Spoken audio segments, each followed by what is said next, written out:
Hi there, everyone. So this webinar is very important if you are working on the temp side of things and you are the employer for your temp workers. So we're going to take a look at the AWR clock and how it works in the ADAPT system. We will also take a look at accessing and adjusting that clock if you do need to. So it's a manual adjustment. And we'll take a look at previous AWR work history for candidates. So in the ADAPT system, the AWR clock is there to help agencies keep track of qualifying time. So unless a candidate has been made exempt when you're booking them into a job, so they're exempt from AWR, then they will always have a clock created for each assignment that you book them into.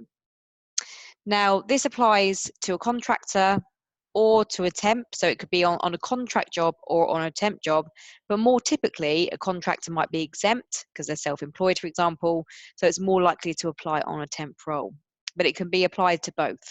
And when you can run the action of exemption or none is when you're actually booking them into the job and it links then to the assignment record.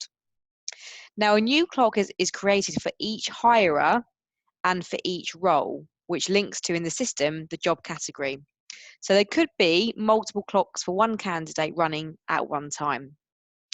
When the clock's actually created in the ADAPT system is when you actually check that candidate in. So the day they start their job, there is a check-in process that needs to be done on ADAPT. It can be manual or it can be set up to be done automatically, but either way, the check-in is what activates the AWR clock to set up and to start for that candidate.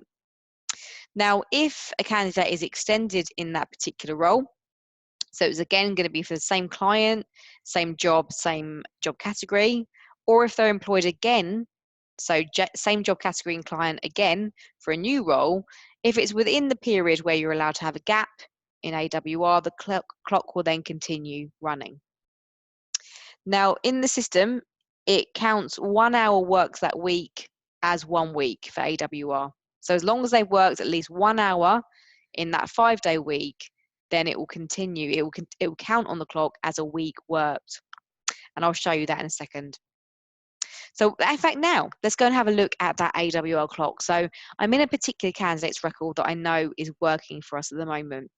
If I want to then go and see the clock for that candidate, I can go to the drop down next to profile and then go to the AWR page here.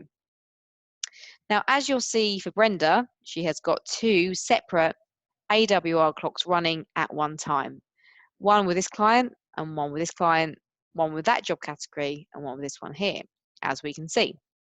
Now, if you then want to go and access the clock and get more detail, you can then click into the ID number here and see it takes you into that particular clock. Now, the status at the moment we can see is running. So it's a current clock that's running in the system. So she's still working within that particular role. A number of weeks qualified here, weeks qualified adjustment, and number of weeks in here.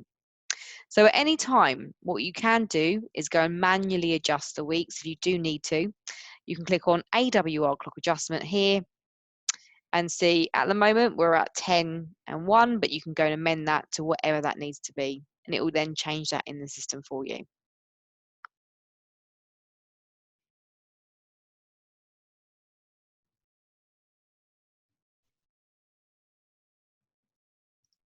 So see how it forces you to add in notes.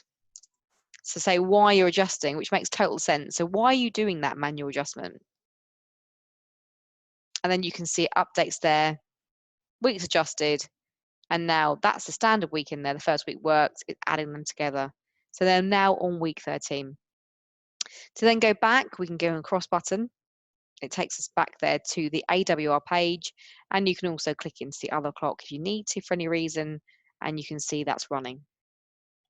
So once it's no longer running, it will have a status of dead in the system.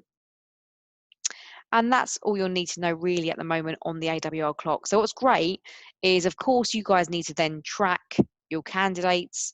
It is your responsibility to gather information as well on previous AWR history with those clients as well.